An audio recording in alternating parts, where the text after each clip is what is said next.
17. 주님의 율법. 2장에서 우리는 모세에게 주어진 주님의 율법을 탐구하고 그것이 오늘날 우리에게 어떤 관련성을 갖고 있는지 살펴볼 것입니다. 우리는 하나님의 명령에 순종하는 것의 중요성을 탐구하고 다른 명령의 뜻과 그분의 뜻을 분별하는 방법을 살펴볼 것입니다.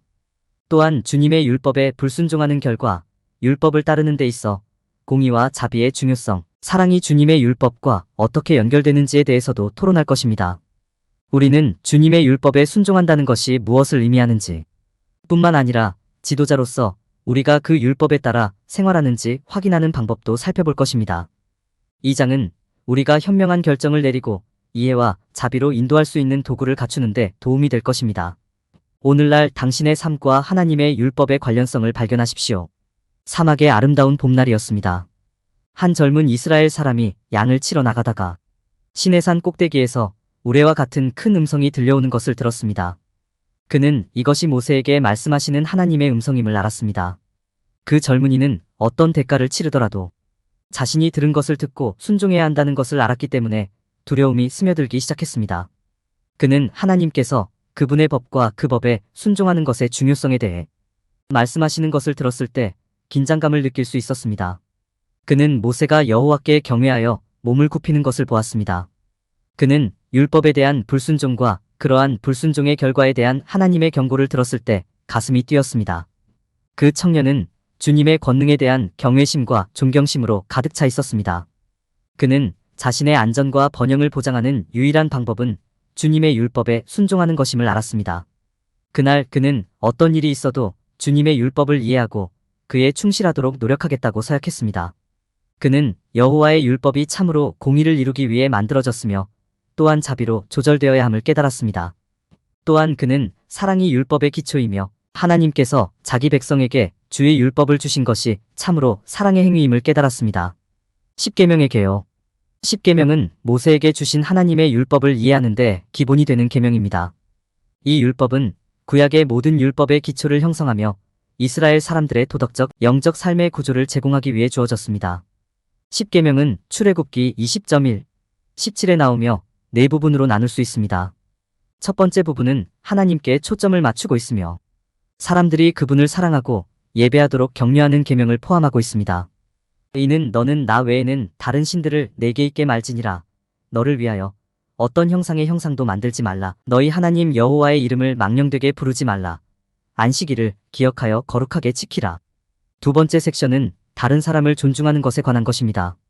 여기에는 네 부모를 공경하라, 살인하지 말라, 간음하지 말라 등이 포함됩니다. 세 번째 부분은 진실성에 관한 것이며 거짓 증거하지 말라, 탐내지 말라, 도적질하지 말라는 계명을 포함하고 있습니다. 마지막으로 네 번째 부분은 하나님의 말씀을 존중하는 것에 초점을 맞추고 있습니다. 여기에는 너희는 너희 하나님 여호와의 이름을 함부로 부르지 말라가 포함됩니다. 하나님의 백성에 대한 하나님의 기대. 하나님께서는 이스라엘 백성들이 모세가 전한 율법을 따르기를 기대하셨습니다. 그분은 그들이 그분이 주신 율법에 따라 생활하고 그분에게 영광을 돌리는 방식으로 살기를 기대하셨습니다. 내가 거룩하니 너희도 거룩할지어다 레위기 19장 2절라고 말씀하셨습니다. 그리스도인으로서 우리는 이 모범을 따르고 우리의 생각과 말과 행동에서 더욱 하나님을 닮아가도록 부르심을 받았습니다. 모세가 여호와의 율법을 전한 방법. 모세는 하나님의 율법을 백성들에게 전하기 위해 하나님께서 택하신 사람이었습니다. 그는 백성들에게 말하며 하나님의 말씀을 선포하였습니다. 그는 또한 하나님의 말씀과 율법을 기록하여 백성이 읽고 이해할 수 있게 했습니다. 그는 또한 하나님의 율법이 단지 규칙과 규정에 관한 것이 아니라는 것을 이해했습니다. 또한 하나님께 영광을 돌리기 위해 사람들이 어떻게 살아야 하는지에 관한 것이기도 했습니다. 모세의 권위와 하나님에 대한 순종. 모세는 궁극적으로 하나님의 가르침에 순종했고 그 가르침을 집행할 권위를 가졌습니다. 그는 이스라엘 백성들에게 하나님의 율법에 순종하도록 가르치려고 노력했지만 그들은 종종 불순종했습니다. 그럼에도 불구하고 모세는 계속해서 하나님을 신뢰하고 순종했습니다. 그는 하나님께서 모든 것을 주관하신다는 것을 알았고 이스라엘 백성들이 그분께 순종하지 않았을 때에도 그분을 믿었습니다. 모세의 이야기는 오늘날 우리가 겪는 어려움 속에서도 모범이 됩니다. 그는 하나님에 대한 순종과 믿음의 능력을 보여주는 모범이었으며 우리는 그에게서 하나님의 명령에 순종하며 살아가는 방법을 배울 수 있습니다. 하나님의 명령에 순종하는 것의 중요성. 하나님과 그분의 명령에 순종하는 것이 우리 신앙의 핵심입니다. 순종을 통해 우리는 그분의 뜻에 대한 헌신과 존경심을 나타냅니다. 주님의 지시에 따름으로써 우리는 그분께 인도와 보호를 구할 수 있습니다. 하나님께 순종하는 것은 그분과 우리의 관계에서 필수적인 부분입니다. 오직 순종을 통해서만 우리는 그분의 은혜와 자비를 온전히 경험할 수 있습니다. 순종은 하나님께서 원하시는 것이기 때문에 중요할 뿐만 아니라 그것이 우리 자신의 삶에 지대한 영향을 미치기 때문에 중요합니다. 예를 들어 그것은 우리가 그분의 뜻을 열고 받아들이는데 도움이 되며 파괴적인 결정을 내리는 것을 방지할 수 있습니다. 순종을 통해 우리는 하나님의 계획을 신뢰하고 그분의 일처리 방식을 받아들이는 법을 배웁니다. 이는 또한 우리가 하나님의 축복에 접근할 수 있는 수단이기도 합니다. 하느님의 명령에 순종하는 것의 중요성은 모세의 예에서도 강조됩니다. 그는 위대한 지도자이자 하나님께 순종하는데 평생을 바친 사람이었습니다. 모세는 하나님의 명령에 순종함으로써 이스라엘 백성을 이집트에서 인도하여 새로운 약속의 땅으로 들어갈 수 있었습니다. 그는 또한 불타는 떨기나무에서 하나님과 대화했을 때, 시내 산에서 십계명을 받아들였을 때, 그리고 그의 백성을 대신하여 하나님께 중보했을 때 순종의 힘을 보여주었습니다. 하나님의 명령에 순종하는 것은 우리와 하나님의 관계에 있어서의 중요성에 더해 다른 면에서도 우리에게 유익을 줄 수 있습니다. 순종의 삶은 평화와 기쁨과 안전의 삶입니다.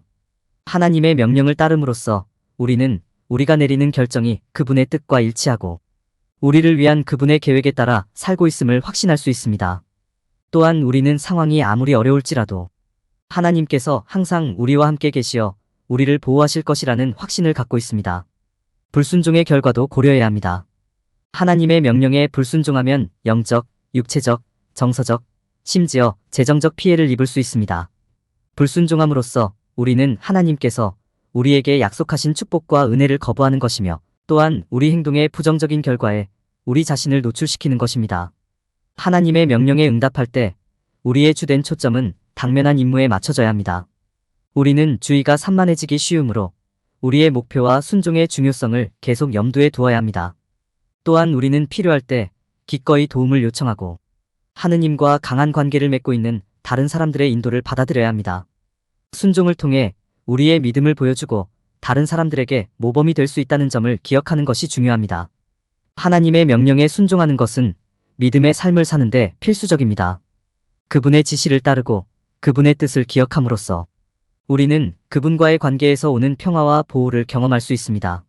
순종을 통해 우리는 또한 주님의 뜻을 존중하고 그분의 은혜와 자비에 더 가까이 다가갈 수 있습니다. 하나님의 뜻을 분별하는 방법을 이해함. 이 장에서는 다른 명령들과 하나님의 뜻을 분별하는 것의 중요성에 대해 논의할 것입니다. 분별력은 무엇이 옳고 그른지 인식하고 이해하며 그 둘의 결과를 아는 능력입니다. 옳고 그름을 분별하고 어려운 상황 속에서도 현명한 판단을 내릴 수 있도록 도와주는 능력입니다. 결정을 내릴 때 분별의 목적은 필수적입니다. 서로 상충되는 명령과 생각 속에서도 하나님의 뜻을 인식하려면 분별력이 필요합니다. 인간이 만든 법을 거부하고 하나님께서 주신 법만 따를 수 있게 해줍니다. 분별력은 또한 특정한 상황에서 하나님의 뜻이 무엇인지 이해하는 데 도움이 되며 하나님의 뜻에 따라 행동할 수 있는 용기를 줍니다. 하나님의 뜻을 분별하는 것의 중요성은 아무리 강조해도 지나치지 않습니다. 우리가 결정을 내릴 때 하나님의 진리와 성령의 인도에 기초하여 결정을 내리는 것이 중요합니다. 하느님의 뜻을 분별하지 못한 채 우리는 자신의 이해나 다른 사람이 만든 법에 근거하여 결정을 내리려는 유혹을 받을 수 있습니다. 하나님의 뜻과 사람이 만든 법을 구별하는 것이 항상 쉬운 것은 아닙니다. 사람이 만든 일부 법은 유익한 것처럼 보일 수도 있지만 하느님의 뜻과 온전히 일치하지 않을 수도 있습니다. 인간이 만든 다른 법들도 하느님의 뜻과 완전히 일치할지 모르지만 쉽게 식별할 수는 없습니다. 그러므로 우리가 기도하는 마음으로 각 상황을 고려하고 하나님께 그분의 인도를 구하는 것이 중요합니다. 우리가 분별력을 가지려고 할 때 겸손을 실천하는 것이 중요합니다. 우리는 하나님의 지혜와 그분의 인도를 신뢰해야 하며 우리가 틀렸을 때 기꺼이 양보해야 합니다. 또한 분별력을 가지려면 다른 사람의 조언을 듣고 결정을 내리기 전에 모든 선택 사항을 고려해 볼 필요가 있습니다. 현명한 결정을 내리는데 도움이 되도록 성령의 권고를 구하는 것이 중요합니다. 분별력은 올바른 결정을 내리는데 필수적인 기술입니다. 하나님의 뜻을 분별하려고 노력할 때 우리는 기꺼이 그분의 인도를 구하고 다른 사람들과 상의해야 합니다. 우리는 또한 분별하기 어려울 때에도 하나님의 진리에 기꺼이 굴복해야 합니다. 하느님의 지혜와 인도를 신뢰함으로써 우리는 하느님의 뜻과 일치하는 결정을 내릴 용기를 가질 수 있습니다. 불순종의 결과. 하나님의 법에 불순종하면 무서운 결과가 초래됩니다. 순종의 올바른 길을 따르기 위해서는 이러한 결과를 이해하는 것이 중요합니다. 이 부분에서는 하나님의 명령에 불순종한 결과와 하나님이 죄와 공의를 어떻게 보시는가를 살펴봅니다. 우리가 하나님의 명령에 불순종할 때 우리는 그분이 우리에게 명령하신 일을 거스르는 것입니다. 이것은 죄로 간주되며 비록 그분은 사랑의 하나님이시지만 동시에 공의로우신 하나님이십니다. 즉, 모든 죄는 벌을 받는다는 뜻입니다. 죄에 따라 육체적인 형벌, 영적인 형벌, 영원한 형벌 등 다양한 형벌이 있습니다. 신체적 처벌은 하나님의 법에 불순종할 때 나타나는 가장 흔한 결과입니다. 여기에는 질병, 부상, 사망 등이 포함될 수 있습니다. 영적인 형벌에는 영적 실명, 축복 거부, 하나님과의 관계 방해 등이 포함될 수 있습니다. 영원한 형벌에는 천국에서의 영생을 잃는 것과 같은 것들이 포함될 수 있습니다. 하나님의 법은 우리를 보호하고 위험으로부터 보호하기 위한 것입니다. 따라서 우리가 그 법에 불순종할 때 우리는 하나님께서 우리를 안전하게 보호하기 위해 정하신 것에 어긋나는 것입니다. 하나님은 죄와 정의를 우리와는 다르게 보십니다. 그분은 정의를 우리가 실수로부터 배우고 성장하도록 돕는 기회로 여기십니다. 그분은 사랑이 많으신 하나님이시며 우리가 회개하고 진심으로 죄를 뉘우친다면 우리를 기꺼이 용서해 주십니다. 율법에 대한 순종을 장려하는 가장 좋은 방법은 우리 행동의 결과보다는 하나님께서 우리가 하기를 원하시는 것이 무엇인지에 초점을 맞추는 것입니다. 우리는 하나님과 강한 관계를 유지할 수 있도록 그분의 명령에 순종하려고 노력해야 합니다. 또한 우리가 그분의 율법에 불순종하면 그에 따른 결과가 따른다는 점을 기억해야 합니다. 하나님의 명령에 불순종하는 결과를 이해하는 것은 우리가 올바른 길에 머물고 순종의 삶을 살도록 동기를 부여할 수 있습니다. 법을 준수하는 데 있어 정의와 자비, 모세의 삶과 사역을 살펴볼 때 그의 명령과 가르침을 따를 때 정의와 자비의 중요성을 이해하는 것이 중요합니다. 모세는 이스라엘 백성을 애굽에서 인도하여 노예 생활과 압제에서 구출했습니다. 지도자로서 그는 자신이 이끄는 사람들의 안전과 복지를 보장하기 위해 법과 계명을 정하는 임무를 맡았습니다. 이 법은 정의와 자비의 원칙에 기초를 두고 있습니다. 주님의 율법은 형벌에만 초점을 맞춘 것이 아니라 평화를 유지하고 정의를 확립하는 데에도 초점을 두고 있습니다. 주님의 율법 아래에서는 공의와 자비가 모두 필수적입니다. 정의는 공정성을 요구하고 자비는 친절과 연민의 행위이기 때문에 정의와 자비는 서로 보완적입니다. 지도자는 자신이 이끄는 사람들의 복지를 보장할 수 있는 것이 정의와 자비를 통해서입니다. 모세는 옳고 그름을 구별하는 능력에 뿌리를 둔 정의에 대한 이해를 갖고 있었습니다. 모세는 규칙과 법을 정함으로써 추종자들에게 정의의 중요성을 인식하고 존중하도록 촉구했습니다. 그는 하느님의 법에 대한 지식을 가지고 있었기 때문에 도움이 필요한 사람들에게 자비를 베풀 수 있었고 또한 잘못한 사람들에게 공의를 집행할 수도 있었습니다. 공의가 실천된 한 가지 예는 이스라엘 사람들의 금송아지 숭배에 대한 모세의 반응에서 볼 수 있습니다. 모세는 여호와의 율법에 따라 우상을 만들지 말라는 계명을 어긴 백성들을 엄히 징벌하였습니다. 하지만 모세는 또한 이스라엘 백성을 대신하여 중재하고 하느님께 그들을 용서해달라고 간구하면서 자비를 나타냈습니다. 마찬가지로 주님의 율법도 특정 상황에서는 자비를 권장합니다. 민수기 25장 613절에서 주님은 모세에게 율법을 어긴 모압 족속에게 긍휼과 자비를 베풀라고 명하셨습니다. 여호와께서는 그들의 잘못을 아시고 모세에게 그들을 용서하고 벌하지 말라고 명하셨다. 주님의 율법은 우리가 삶에서 공의와 자비를 실천하도록 격려합니다. 주님의 율법을 따르고 행동에서 공의와 자비를 보여줌으로써 우리는 더욱 효과적인 지도자가 될 수 있으며 현명하게 판단하는 방법을 더 잘 이해할 수 있습니다. 또한 우리는 이해심과 자비로 인도하는 방법에 관해 모세의 모범에서 배울 수 있습니다. 성경에 나오는 모세의 모범을 따름으로써 우리는 정의와 자비를 이해하고 포용함으로써 더 나은 지도자가 될 수 있습니다. 정의를 추구하는 동시에 가능할 때마다 자비를 베푸는 것이 중요합니다. 이러한 원칙을 따르면 우리가 이끄는 사람들에게 공정하고 정당한 결과가 제공되는 동시에 연민과 이해도 제공될 수 있습니다. 사랑과 주님의 법. 믿음의 삶을 살 때 사랑과 주님의 율법이 함께 가는 것입니다. 주님의 율법은 하나님의 뜻대로 살기 위해 따라야 할 일련의 명령입니다. 여기에는 하나님께 충실하고 이웃을 자신처럼 사랑하는 것과 같은 도덕법이 포함됩니다. 이스라엘 백성의 지도자인 모세는 여호와의 율법을 받은 사람이며 우리가 율법을 이해하고 실천할 때 참고할 수 있는 모범입니다. 주님의 율법은 단순한 지시사항 그 이상입니다. 그것은 하나님께 사랑과 헌신을 나타내는 방법입니다. 그것은 우리가 하느님에 대한 사랑을 표현하고 진실한 존경심과 순종을 나타내는 방법이 될 수 있습니다. 우리가 주님의 율법을 읽고 이해할 때 우리는 그분의 뜻을 더 잘 이해하고 그에 따라 생활할 수 있습니다. 하나님에 대한 우리의 사랑을 표현하는 한 가지 중요한 방법은 주님의 율법에 순종하는 것입니다. 여기에는 주님의 이름을 망령되이 일컫지 말고 안식일을 지키는 것과 같은 십계명을 지키는 것이 포함됩니다. 우리가 주님의 명령에 순종할 때 그것은 우리가 우리의 소망보다 하나님의 소망을 기꺼이 앞세우겠다는 의지를 보여줍니다. 이것은 진정한 헌신과 사랑의 표시입니다. 주님의 율법은 또한 일상생활에서 사랑을 나타내는 방법에 대한 많은 예를 제공합니다. 주님의 율법을 따름으로써 우리는 이웃에게 친절하고 존중하며 관대할 수 있습니다. 우리는 겸손을 실천하고 도움이 필요한 사람들에게 친절을 베풀고 우리에게 잘못한 사람들을 용서할 수 있습니다.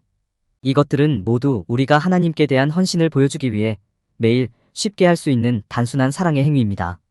주님의 율법을 사랑하는 마음을 키우는 것이 중요합니다.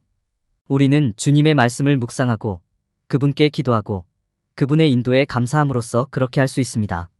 그렇게 함으로써 우리는 율법의 힘을 진정으로 이해하고 하나님의 뜻을 따르기 위해 율법이 우리 삶에 어떻게 적용되어야 하는지를 이해할 수 있습니다. 주님의 율법을 읽고 그 중요성을 이해하고 그것을 일상생활에 적용함으로써 우리는 하나님에 대한 사랑으로 가득 차게 될 수 있습니다. 이것이 바로 모세가 행한 일이며 우리가 그의 발자취를 따르도록 도움을 줄 수 있는 것은 모세와 같은 모범입니다. 우리가 주님의 율법의 선물을 진정으로 이해하고 감사하기 위해서는 주님과 그분의 율법을 사랑하는 마음을 가져야 한다는 것을 기억하십시오. 결론. 이 장에서는 성경에서 모세에게 주어진 주님의 율법에 초점을 맞추었습니다. 그것은 무엇보다도 하나님의 명령에 순종하고 그분의 뜻을 인식하는 것의 중요성을 강조했습니다. 또한 불순종의 결과 율법을 준수하는 데 있어 공의와 자비의 중요성, 사랑이 주님의 율법과 어떻게 깊이 연관되어 있는지에 대해 논의했습니다. 이 장에서는 우리에게 하나님의 명령을 지키는 것의 중요성에 대한 통찰력을 주며 그분이 우리가 하는 모든 일에서 서로 사랑하고 섬기라고 부르셨다는 것을 이해하게 해주었습니다. 단계별. 하나님의 율법을 생활에서 실천하기. 주님의 율법. 1. 모세에게 주어진 주님의 율법에 대해 배우십시오. 이스라엘 백성에게 주어진 십계명과 기타 율법에 대해 읽어보십시오. 2. 하나님의 명령에 순종하는 것의 중요성을 이해합니다. 하느님의 법을 따르는 것이 당신에게 어떤 유익을 줄 수 있는지 알아보려면 성서에 나오는 이야기를 읽어보십시오. 3. 다른 명령들과 하나님의 뜻을 분별하는 방법을 배우고 실천하십시오. 모세가 어떤 법을 준수할지 결정하는 방법을 알아보려면 성경 이야기를 읽어보세요. 4. 이러한 법률에 불순종할 경우의 결과를 인지하십시오. 주님의 율법에 불순종한 사람들에게 어떤 일이 일어났는지 읽어보십시오. 5. 법을 따를 때 정의와 자비의 중요성에 대해 배우십시오. 이 둘의 균형을 맞추는 방법을 이해하려면 성경의 이야기를 읽어보세요. 6. 사랑이 주님의 율법과 어떻게 연결되어 있는지 이해하십시오. 사랑이 모세의 결정에 어떤 영향을 미쳤는지 알아보려면 성경 이야기를 읽어보세요. 하나님의 율법을 행동으로 옮기는데 도움이 되는 틀. MERJ 프레임워크. M. 순간순간 순종. 하나님의 명령에 순종하는 것부터 시작하십시오. A. 분별력을 가지십시오. 다른 명령들로부터 하나님의 뜻을 분별하십시오. R. 정의와 자비로 응답하십시오. 법을 준수하거나 불순종하는 사람들에게 공정하게 응답하십시오. J. Love always. 모든 결정에 사랑을 보여주세요. 주님의 율법을 따를 때 피해야 할 일반적인 실수. 사람들은 정의가 모든 사람에게 동일한 규칙을 적용하는 것이라고 생각하는 실수를 저지르는 경우가 많습니다. 이로 인해 사람들은 정의가 자비와 이해심을 바탕으로 적용되어야 한다는 사실을 간과하게 될 수 있습니다. 모세에게 주어진 주님의 율법에는 공의의 원칙이 포함되어 있었지만 자비를 적용하는 것과도 관련이 있었습니다. 주님께서는 정의를 집행하는 사람들이 개인의 성격과 상황을 둘러싼 상황을 고려하여 각 사건을 개별적으로 다루기를 기대하셨습니다. 정의와 자비를 고려할 때 사람들이 범하는 또 다른 실수는 두 가지가 어떻게 함께 작용하는지 이해하는 것입니다. 주님의 눈에는 정의와 자비가 함께 작용하여 참된 공평을 가져옵니다. 자비는 잘못을 무시하는 것을 의미하는 것이 아니라 상황을 고려하고 관용과 이해를 나타내는 것을 의미합니다. 주님의 율법에서는 정의와 자비가 함께 이루어져야 합니다.